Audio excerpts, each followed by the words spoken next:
Bueno, buenos días a todos. Me alegro de estar invitada nuevamente en este ciclo de charlas. La idea es que hoy podamos hablar un poco de este concepto del diseño de las soluciones centradas en las personas.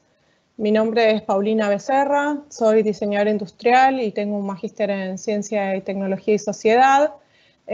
Hace un par de años ya que vengo trabajando junto con Practia en desarrollo de proyectos de innovación y de despliegue de nuevos productos. Y justamente hoy voy a usar como ejemplo de algunas de las cosas que quería contarles y compartir con ustedes, un proyecto que hicimos hace un tiempo y que fue, la verdad, muy interesante y muy estimulante. Para empezar esta charla, me gustaría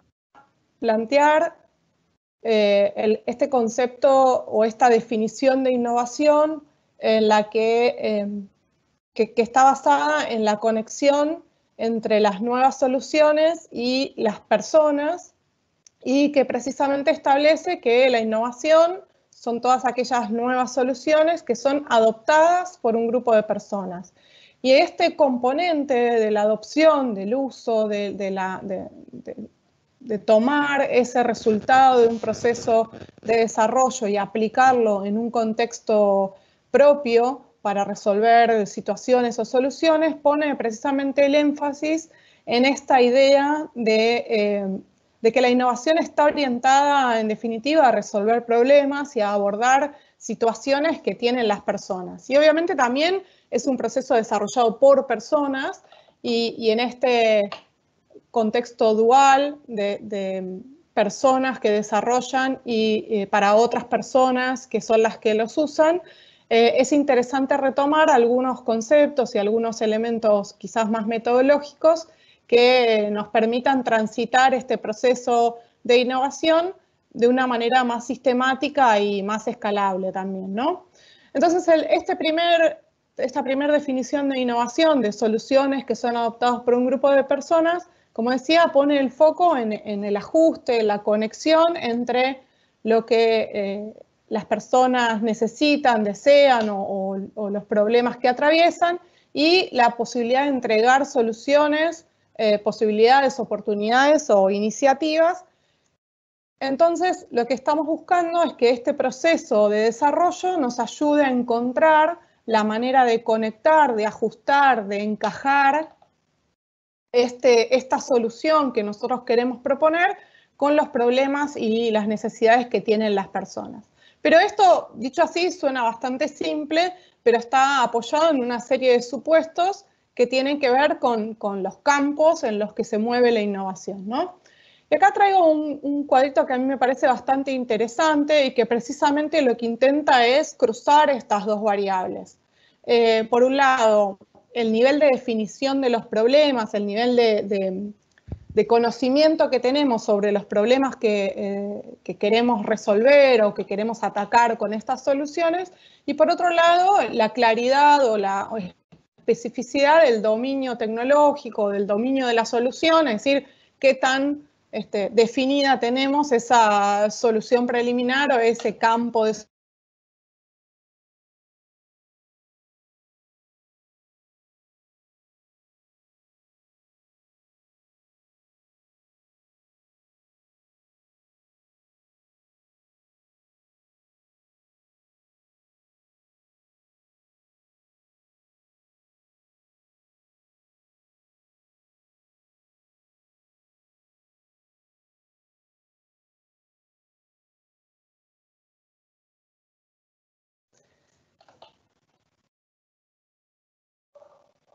Bueno, hubo un pequeño corte. Este gráfico, decía, nos muestra distintas posibilidades de desplegar proyectos de innovación,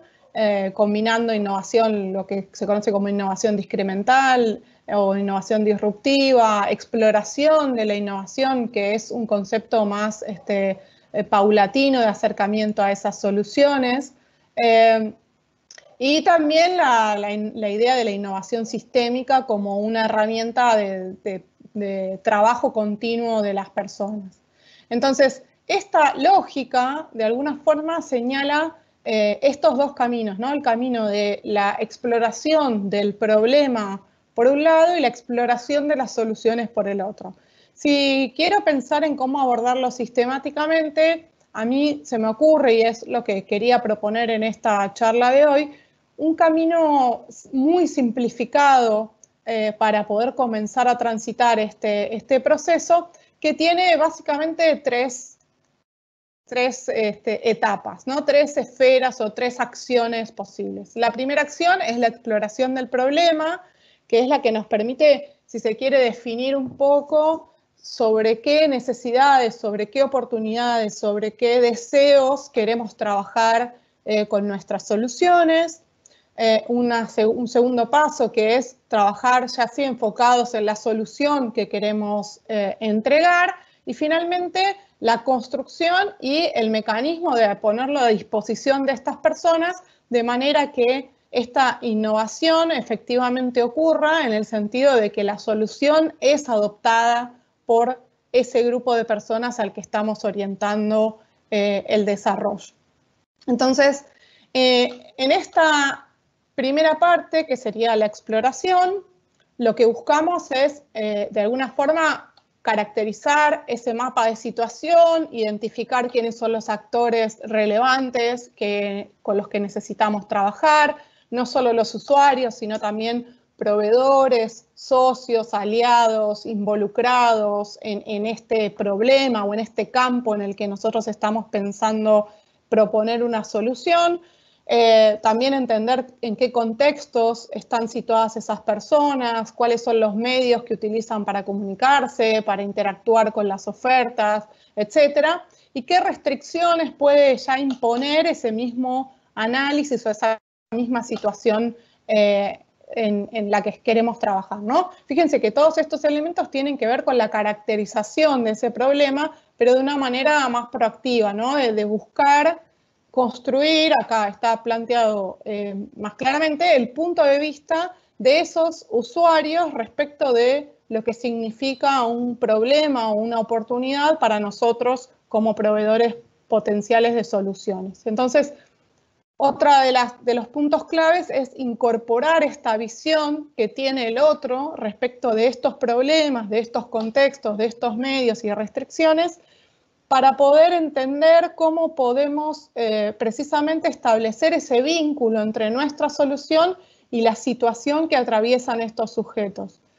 Este punto es clave para el desarrollo de soluciones ágiles, en el sentido que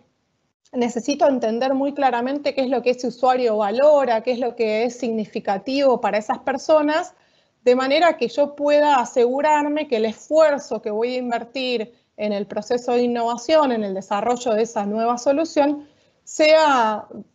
valioso para las personas y además esté orientado de una manera inteligente hacia atacar esa solución, ¿no? Entonces, también quiero entender en esta fase sus experiencias, las necesidades, los problemas, los deseos, las expectativas que estas personas tienen. Y el objetivo, si se quiere, final, es poder identificar el modelo de comportamiento y la capacidad de valoración de soluciones en función de cuánto pesan estos problemas o estos deseos en sus experiencias cotidianas. Un poco para ejemplificar esto, este trayecto que quiero contarles y este proceso que se me ocurre como una manera de simplificar el enfoque del desarrollo de soluciones centrados en las personas,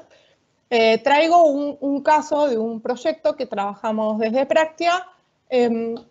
el que queríamos, si se quiere, ofrecer soluciones innovadoras que alimentaran y que enriquecieran la experiencia de un partido de fútbol. El proyecto se desarrolló hace un par de años ya y el foco de ese proyecto era, o el objetivo era enriquecer la experiencia del partido que iban a jugar Atlas, que es un equipo de tercera división, con River Plate en el marco de la Copa Argentina en Salta, en un estadio fuera de la región metropolitana. Entonces, para poder trabajar en cómo agregarle valor a ese espectador de este juego que era tan particular, porque eran dos equipos de distintas divisiones, que además tenía como mucha carga de comunicación. Atlas era un equipo que venía trabajando muchísimo en la construcción de su identidad, de su sentido, con programas de televisión propios, en la construcción de una lógica de equipo, bueno, un montón de cosas interesantes que excedían lo deportivo, ¿no? Entonces, en este entorno nosotros nos proponíamos llevar soluciones que sean innovadoras, es decir, una opción de ampliar la experiencia de un partido de fútbol, pero asociada con la incorporación de nuevas tecnologías y en particular con tecnologías móviles. Entonces, el primer punto de partida para nosotros era la idea de la realidad aumentada y de cómo podíamos agregarle valor a esa experiencia, tanto en el estadio como en otras situaciones en las que se iba a vivir este partido. Entonces, este mapa conceptual en el que nosotros identificamos los entornos y los actores que participaban, derivó en la identificación de una serie de arquetipos de comportamiento frente a este evento deportivo, frente a este espectáculo deportivo, y que nos permitía entender con más especificidad qué intereses tenían estos posibles sujetos en el partido. Entonces teníamos, por ejemplo, decíamos el hincha de sillón, que es un fanático, si se quiere, pero que no se mueve de su entorno cotidiano y que va a vivir el partido mirándolo por televisión o por algún otro medio digital. El fanático, que es el que viajó especialmente a esa locación para poder sentir la experiencia de estar en la cancha, de compartir ese viaje con otros, etcétera. El hincha local, que es el que vive circunstancialmente en esa ciudad en la que se va a ejecutar el partido y que entonces aprovecha para ir a la cancha a vivir este espectáculo que es diferente de un partido de fútbol tradicional. Y teníamos también, considerábamos la posibilidad de que existan turistas que están paseando por esa región y que consumen el espectáculo deportivo como un evento turístico más. Bueno, estoy acá y entonces voy a este partido como una atracción dentro de mi recorrido turístico.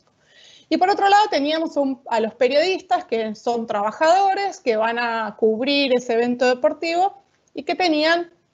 si se quiere, necesidad de generar contenidos y generar información que alimentara también la transmisión del partido en sus distintos canales. Entonces, este panorama de quiénes podían ser nuestros potenciales usuarios nos permitió empezar a pensar, empezar a entender las necesidades de contenidos y de medios de un lugar diferente al que veníamos, si se quiere, pensando desde la solución. Yo tengo una capacidad de ofrecer soluciones de realidad aumentada, pero tengo que encontrar un motivo que le permita a estos usuarios conectarse con estas soluciones. Entonces, de alguna forma esto nos llevó a conceptualizar esos contenidos y a sintetizarlos en una lógica de qué cosa le puedo ofrecer a cada uno de estos segmentos y después discutir un poco cómo se cruzaba esa necesidad o ese deseo de experiencias o de acceso a información o a contenidos en su trayectoria desde que se enteraban que existía este partido hasta que el partido sucedía y lo que sucedía también después del partido como parte de esta misma dinámica de lo que es el espectáculo deportivo en sí mismo. Entonces, esta lógica de ir entendiendo las experiencias de las personas nos permitía identificar también puntos de contacto a través de los cuales nosotros podíamos abordar a cada uno de estos usuarios en el ciclo de interacción que iban a transcurrir desde que se enteraban desde que se enteraban del partido hasta que sucedía ese partido y luego lo que llamamos el tercer tiempo o lo que se llama el tercer tiempo de una manera más tradicional. Este proceso, fíjense que estas cosas que nosotros hicimos, estos ejercicios que tenían que ver, cómo construimos toda esta visión a través de entrevistas con algunos usuarios clave, con algunas encuestas muy rápidas en redes sociales y con posteos y con consultas muy particulares para poder ir levantando todas estas experiencias diferentes en el contexto de un partido tan estimulante, tan interesante como era el que se estaba planteando, más en términos de espectáculo que en términos de el valor deportivo de la competencia en sí misma, ¿no? Entonces, este recorrido nos ayudó a entender muy claramente qué cosas eran lo que estos personajes, estas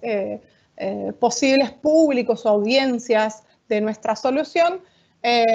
podían valorar y cómo después podíamos darnos vueltas, que sería como el siguiente paso, empezar a pensar en cuáles eran las soluciones adecuadas o correctas para estas personas. Y no pensar la solución desde la tecnología o desde el potencial de la tecnología solamente, sino pensar la solución desde el lugar de cómo agregamos valor a la experiencia de estas personas. Entonces, en el paso de definir esta solución correcta, lo que buscamos es identificar estas oportunidades de intervención para agregar valor, es decir, en qué momento le vamos a agregar valor a estas experiencias, qué tipo de valor queremos agregar en cada uno de esos momentos y qué contenidos, qué medios y qué canales son adecuados para hacerle llegar estos valores al público que teníamos adelante. Entonces, también una vez que pudimos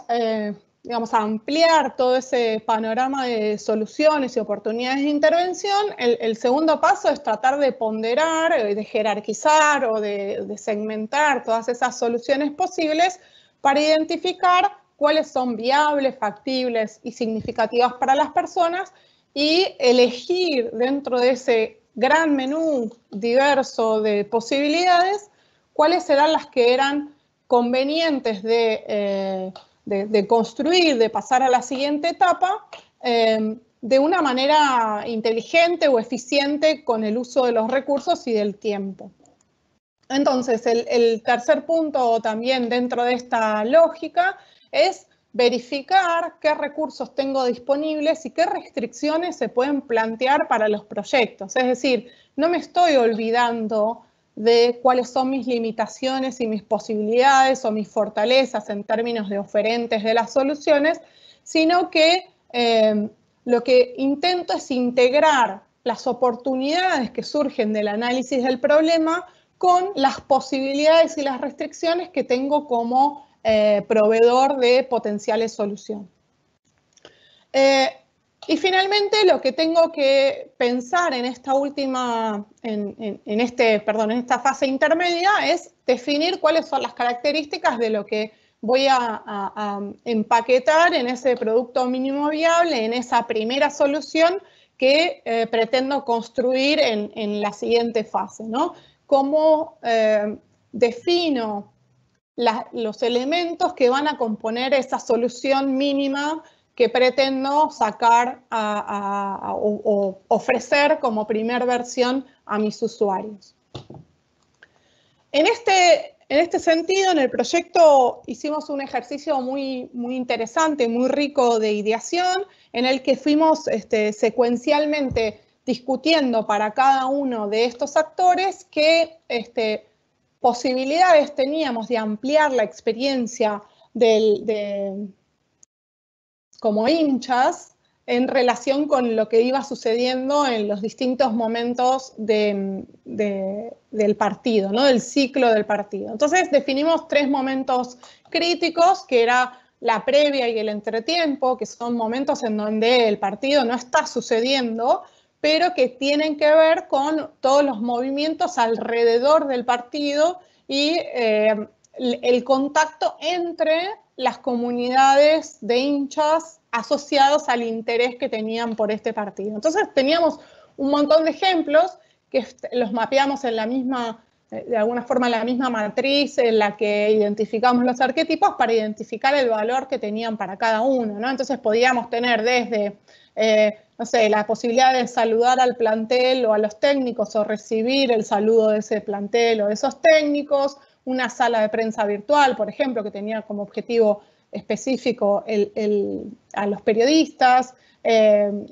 contenidos sobre el partido que se iban a generar en tiempo real, información sobre el plantel y sus movimientos, sus prácticas, etcétera, la posibilidad de sacarme una selfie con algún jugador, digo, como recuerdo. Había un montón de elementos que nosotros creíamos que podían agregar valor a estos diferentes usuarios, pero que lo que buscábamos era construir un mapa global de estas iniciativas posibles y no tanto elegir, digamos, identificar un único proyecto estrella que era el que íbamos a llevar al final. Acá estábamos simplemente explorando estas soluciones y lo hicimos tanto para la previa y el entretiempo como para el momento que sucedía el partido y para la fase del tercer tiempo. Es decir, cubrir el end-to-end del ciclo de interacción entre los hinchas, el evento deportivo y nosotros como oferentes de esta solución, cómo podíamos ir cruzando esos distintos momentos con distintas propuestas que enriquecieran esta experiencia del partido de fútbol, ¿no? Entonces, estas iniciativas, después obviamente fuimos seleccionando en función de las posibilidades. Había algunas iniciativas que eran súper interesantes, pero no teníamos en ese momento y con esos tiempos en los que se tenía que desarrollar el proyecto, la capacidad de poder entregar una solución adecuada para ese evento en particular. Esto solo para comentarlo como un marco. El proyecto, si no me equivoco, lo ejecutamos de punta a punta en 2 meses, es decir, desde que empezamos a pensar ese gran mapa conceptual de instituciones, actores y contextos, etcétera, hasta que sucedió el partido y se puso en marcha la solución final, pasaron 2 meses y medio, creo. Con lo cual tenía que ser todo súper ágil y teníamos que poder encontrar rápidamente algo que le agregara valor sin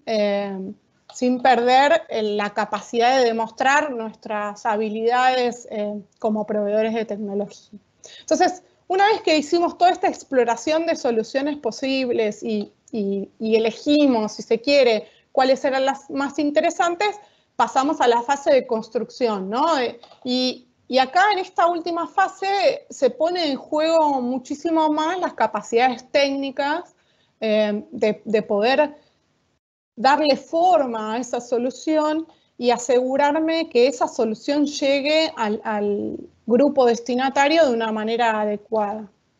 Entonces, dentro de esta fase lo que consideramos es como desafío o como actividades la capacidad de desarrollar y estructurar la solución de una manera que potencie las posibilidades de contacto con las personas. Entonces, el foco no está tanto puesto en la solidez técnica o la robustez, si se quiere, tecnológica, sino más bien en la capacidad de poder construir algo que sea lo suficientemente sólido, pero que al mismo tiempo explote al máximo la conexión que tengo con ese usuario, ¿sí? Con esa persona, con ese destinatario de la solución. Entonces, lo que buscamos también es explorar y asegurar que estén disponibles o hacer disponibles desde la oferta el canal de acceso a esa solución y además la información necesaria para usarlas. Entonces tengo que ponderar en esta fase también que, si se quiere, que puentes de usabilidad, de interacción, de acceso voy a atender con estos usuarios, con estos clientes o con estos beneficiarios para poder efectivamente asegurar que esto que yo desarrollé se conecte, se ajuste con lo que la otra persona necesita. Porque yo puedo tener una solución excelente en términos técnicos que funciona muy bien, pero si no pienso en cómo voy a darle acceso, cómo voy a hacerlo disponible para ese usuario, voy a estar, digamos, si se quiere, fallando en la capacidad de entregar la solución. Tengo que poder construir y al mismo tiempo entregar ese valor al cliente o al usuario. Al mismo tiempo, en esta fase, como estoy pensando más en este modelo de innovación asociada con la experimentación o con la agilidad, con la búsqueda de soluciones que realmente entreguen valor, es muy importante medir la experiencia de los usuarios, evaluar cómo funcionó esta solución en el uso real, en la adopción real, para poder retroalimentar el proceso de mejora, es decir, para poder traer esa información y ayudarme a repensar la manera en la que estructuré esa solución o estructuré ese producto, tanto en la estructura técnica en sí misma de la solución como en el canal de acceso que yo pongo a disposición de ese usuario o de ese cliente. Entonces, en este caso, en el caso de Atlas, lo que llevamos fue una solución, un MVP de un producto que era una aplicación digital que tenía 3 o 4 funciones interesantes que se podían aplicar en distintos momentos durante el partido. Entonces, por ejemplo, teníamos la capacidad de sacarnos una selfie que venía como caracterizada con el partido en formato de recuerdo de Polaroid, que me permitía guardar ese recuerdo, ese souvenir, si se quiere, del evento con una estética y con una lógica como bastante significativa. También podía sacarme una selfie con un jugador digital, que era la estrella del equipo, entonces yo podía en cualquier lugar dentro del estadio sacarme esa foto y guardar esta captura, esta imagen de recuerdo dentro de mi experiencia del partido. Y obviamente esto también lo podía hacer fuera del estadio. Entonces esto me permitía incorporar a esta lógica del entretenimiento, del espectáculo deportivo, a ese hincha de sillón o a ese hincha que no había podido acceder efectivamente a estar en la cancha, a vivir el partido desde adentro, pero tenía la misma posibilidad, si se quiere, se igualaba en ese sentido, de poder captar este momento en particular a través de esta selfie. Otra de las soluciones que incorporamos dentro de la aplicación era un juego de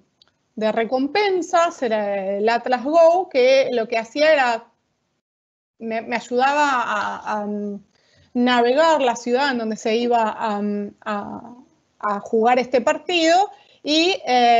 el premio que yo iba obteniendo en ese recorrido físico de la ciudad es que iba coleccionando las figuritas de los jugadores de Atlas en mi álbum virtual, ¿no? Entonces yo iba recorriendo la ciudad donde se iba a desarrollar el partido y podía ir cazando, ¿no? La analogía del Pokémon Go es clara, iba cazando esas figuritas e iba completando mi álbum. Y cuando completaba ese álbum tenía una recompensa que tenía que ver con un saludo,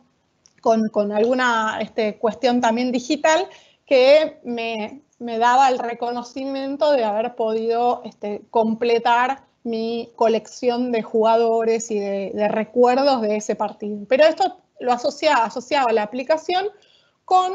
la localización del partido y con la idea de que el partido tenía un segundo objetivo, que es el objetivo de promocionar el turismo dentro de ciudades del interior del país. Entonces esto era una aplicación que nos permitía agregar valor a un montón de usuarios determinados y a un montón de actores involucrados en la ejecución de este partido. El tercer ejemplo que traigo también es este cartel, el Jumbotron virtual, ¿no? Era, si yo estaba en la cancha, podía apuntar a la cancha y ver una especie de pantalla en la que tenía contenido especial que se iba proyectando en esta pantalla de manera virtual. Esa pantalla obviamente no existe en el estadio, pero yo tenía la aplicación y podía acceder a esta interacción física en el estadio de este contenido específico durante el partido o el entretiempo o en algún momento del espectáculo, ¿no? Entonces, esta idea, más allá de lo puntual, de la solución, que siempre decimos lo mismo, ¿no? Es mejorable, podríamos haber hecho otra cosa, pero es interesante cómo,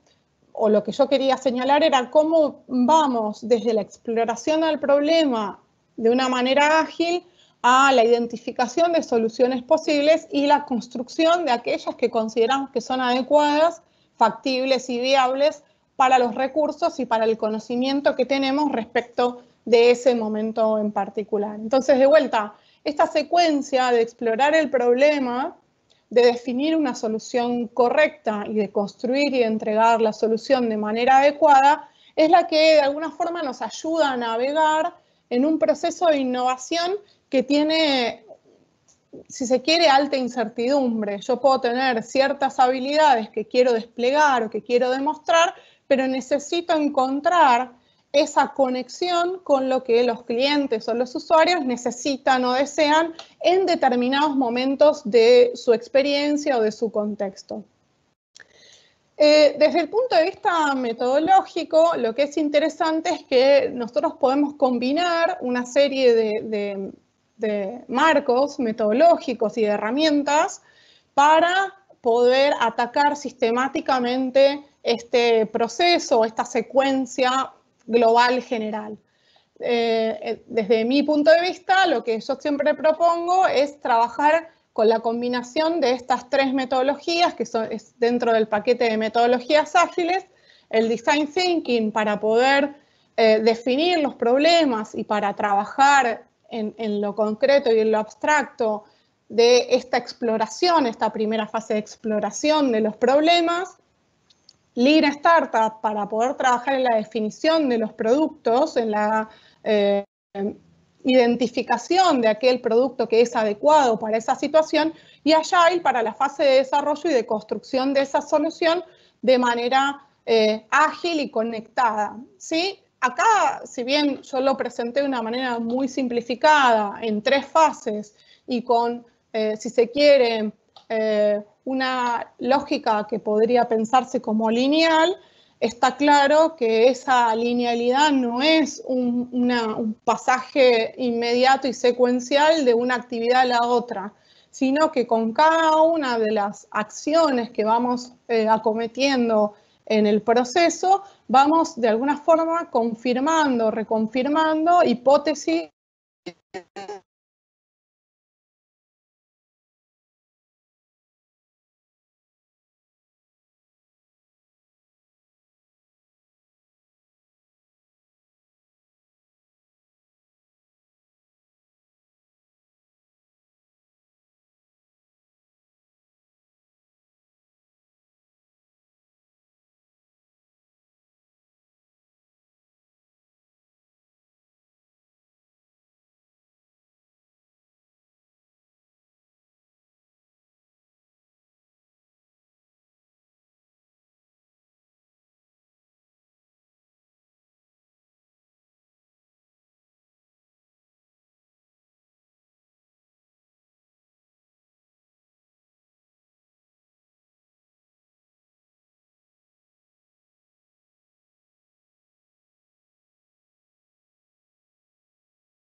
Estamos teniendo un problema técnico. En 5 minutos volvemos. Gracias.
Bueno, ahí volví, perdón. Esto puede fallar. Perdón, estaba diciendo, bueno, la lógica de esta metodología lo que me ayuda es a tener herramientas sistemáticas que me vayan acompañando en función del desarrollo del proceso y que me vayan dando herramientas para trabajar en ese proceso de innovación, orientándome a las personas, obviamente. Creo que con esto terminaba, así que fue como medio premonitorio mi corte de internet. Creo que igual nos quedan unos minutitos, sí, nos quedan unos minutos para preguntas. Ya vi que acá están agregando algunas. Y voy a empezar a leer las preguntas. Bueno, alguien pregunta, ¿estás aplicando este tipo de técnicas para diseñar soluciones para sectores en este contexto actual? Sí, estamos aplicando técnicas de este estilo para diseñar soluciones. Una de las ventajas de estos marcos metodológicos es que nos permiten muy bien trabajar en la incertidumbre. Entonces, en contextos en donde, como el que estamos atravesando, que son muy turbulentos, vamos pudiendo avanzar a pesar de que no esté claro absolutamente todo en el camino. Y sirven no solo para diseño de soluciones digitales como la que conté yo en este caso, sino también soluciones de servicios o de plataformas o de productos más tradicionales también. Mariela pregunta, luego de la entrega del MVP, ¿pudieron volver a iterar? Si hubo iteración, ¿fue en ese lapso de 2 meses o posterior al partido? Pudimos iterar gracias a que este mismo proyecto se ofreció para otros eventos deportivos y se pudo pensar nuevas versiones de esta misma solución basándonos en muchos aprendizajes de esta primera versión y generando un producto diferente. Por supuesto, si mal no recuerdo, el segundo producto que se lanzó fue para el ALMA, que es el ente de promoción de la Selección Nacional de Básquet, para un Super 5, que es un torneo rápido que se juega como preparación para el Mundial. Y ahí, obviamente, cambia un poco el foco y un poco el contenido. El espectador del básquet quizás no es el mismo que el del fútbol, pero te mantenía muchas cuestiones del espectáculo que lo hacían muy amplio en términos de contenidos, y entonces pudimos incorporar un montón de aprendizajes de la primera versión en esa segunda versión, ¿no? Y por supuesto que no podemos volver a iterar para el mismo evento porque no nos da el tiempo, pero lo que fue interesante es que pudimos reconvertir esa capacidad o ese producto en otras opciones que agregaban valor para esos otros públicos, además aprovechando muchísimo el recurso que ya habíamos invertido en esa primera versión. Alguien pregunta cómo se abordan los modelos de negocio de revenue para estos diseños. Bueno, ahí el tema del modelo de negocio es un componente más, no lo toqué en particular, a ver si no me equivoco, dejé acá unas diapositivas, mire, de casualidad las dejé, pero me parece que es relevante, que las usé para otra charla, si quieren la pueden buscar, que es en particular metodologías ágiles para la innovación, en el que planteo que además de pensar en la charla de hoy, solo me enfoqué en la idea de la solución y la conexión con las personas, pero además, como una de las maneras para hacer accesible esta solución tiene que ver precisamente con el modelo de negocio que estoy implementando, tengo que pensar en algún momento de este proceso cómo defino ese modelo de negocio o de flujo de ingresos, como bien plantea quien está preguntando, de esa solución. Entonces ahí puedo combinar estas dos metodologías con la idea del desarrollo del modelo de negocio como un track paralelo a la construcción del producto. O sea, al mismo tiempo que estoy pensando en cómo entregar la solución técnica, puedo pensar en cómo entregar la solución de negocios desde el punto de vista complementario, ¿no?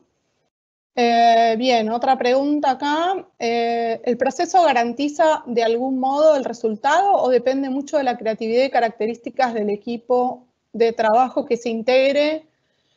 y qué perfiles lo integran? de alguna forma el proceso me ayuda a bajar el nivel de incertidumbre, o sea, la metodología me ayuda a bajar el nivel de incertidumbre que tengo frente a un escenario tan disperso. Por supuesto que la calidad del equipo de trabajo y del nivel de creatividad o el nivel de motivación que tiene va a jugar un rol importante en asegurar esa solución. Pero digamos que de alguna forma yo tengo varios elementos complementarios que me pueden ayudar a minimizar el riesgo de ese proceso de innovación. Y eso es, creo, que el objetivo del marco metodológico, ¿no? Reducir riesgos que aparecen asociados con la incertidumbre y con el desconocimiento de algunos elementos de ese contexto en el que estoy operando, ¿no?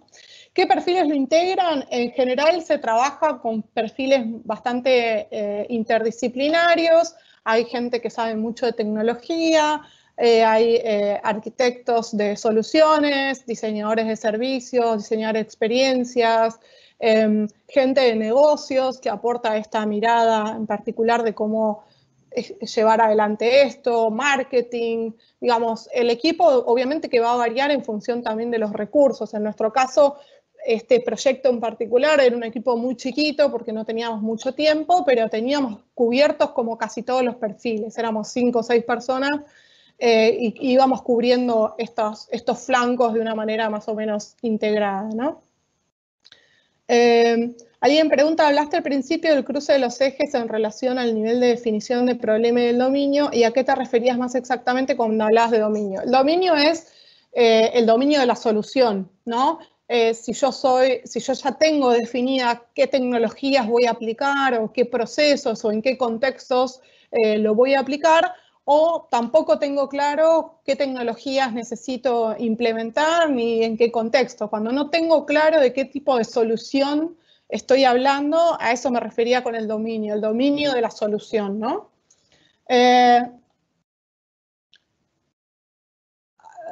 Me aparece repetida.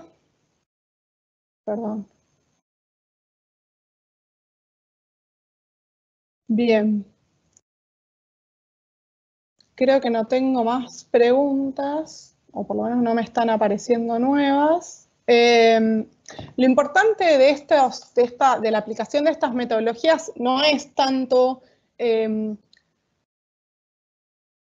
pensarlas como un manual para trabajar en un proceso de innovación, sino como una caja de herramientas que me tiene que ayudar a mí a mí como equipo, a llegar lo más precisamente posible y lo más ágilmente posible a esa solución,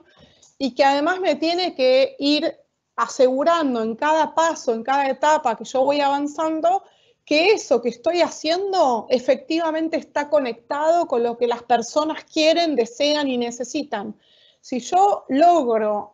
implementar en el proceso ciertas validaciones, ciertas consultas, algunos pasos pequeños que me ayudan a conectarme con esas personas, voy a estar de alguna forma reduciendo el riesgo de adopción, reduciendo la posibilidad de que esa solución que yo invertí un montón de tiempo en desarrollar, efectivamente le llegue a la persona que yo quiero que la use y quiero que la disfrute, si se quiere, ¿no? Entonces, este abordaje lo que intenta es ordenar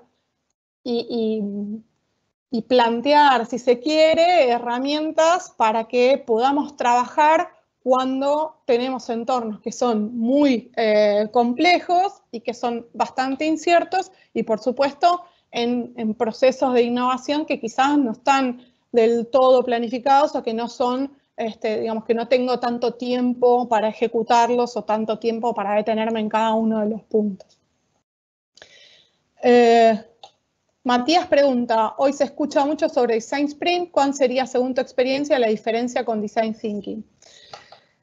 Más que diferencia, yo diría Design Thinking es un marco metodológico, es un marco conceptual que está uniendo un montón de herramientas diferentes con una lógica de trabajo asociada con mantener el foco en las personas y avanzar de manera ágil en la solución de problemas que sean significativos para esas personas. El Design Sprint, de alguna forma, es una manera particular de ejecutar o de aplicar Design Thinking al desarrollo de soluciones digitales en particular. Hoy el Design Sprint se está utilizando para otro tipo de soluciones, pero es una manera de planificar la aplicación del Design Thinking en un proceso de innovación, porque propone una secuencia bastante más específica de acciones y de actividades y una secuencia bastante más específica en términos temporales, ¿no? El Design Sprint opera en un ciclo que repite estos ciclos de desarrollo intensivo de una semana en un tiempo determinado para poder asegurar que no estoy perdiendo, no estoy comiéndome el costo de oportunidad de llegar con un producto en un momento determinado al mercado, ¿no? De que no estoy poniéndole más tiempo al desarrollo que el mercado está dispuesto a esperar por ese producto. Pero yo diría que es eso, es una forma de ejecutar, de asegurar la ejecución del marco metodológico del Design Thinking al desarrollo específico de un producto en particular, y toma también el Design Sprint algunas cosas de Lean y la lógica Agile en general, la lógica de mantener un ritmo y un flujo de trabajo que me obligue o que me impida quedarme detenido en función de obstáculos que pueden aparecer asociados con el proyecto. Otra pregunta que aparece es ¿cuál es la mejor forma de acercarse a la audiencia para entender sus necesidades en este momento? ¿Es productivo confiar en el contacto uno a uno o es preferible usar estudios más amplios que nos ayuden a construir los arquetipos que mencionaste? Desde el punto de vista metodológico,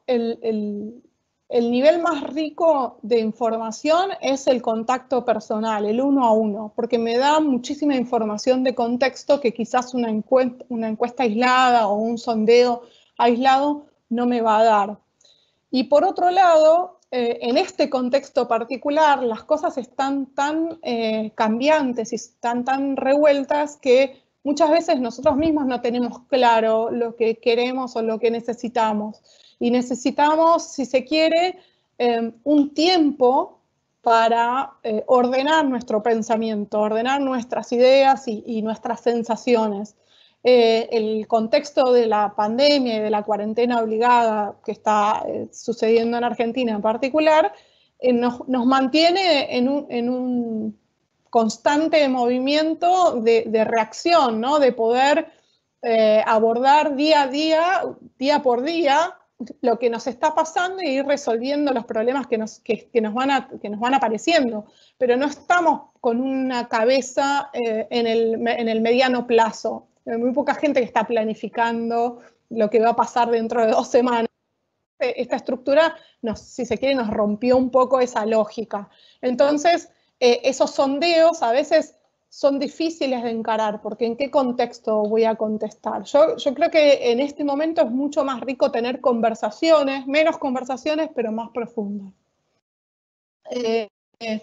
Natalia dice, llegué tarde, quisiera saber si se guarda la charla para verla completa. Sí, precisamente, y ya medio para hacer el cierre de esta charla también, la charla se está grabando y se publica después en el canal de YouTube de Practia, en donde pueden encontrar las grabaciones de todo el ciclo de charlas. Entonces también si les interesa alguna charla anterior, como por ejemplo esta que yo mencionaba sobre metodologías ágiles para la innovación, ya está cargada en ese canal de YouTube y pueden verla en el momento que ustedes quieran y cuando ustedes quieran. No sé si hay más preguntas o dudas o consultas. Si no, ya no me queda más que agradecerles este tiempo que compartieron conmigo y las preguntas que hicieron, que me parece que demuestran de alguna forma el interés que tienen en aplicar esto. Y los invito a que intenten encontrar oportunidades para hacer este tipo de exploraciones y este tipo de desarrollos dentro de sus organizaciones para encontrar nuevos caminos para innovar y para mejorar la vida de las personas. Gracias a todos.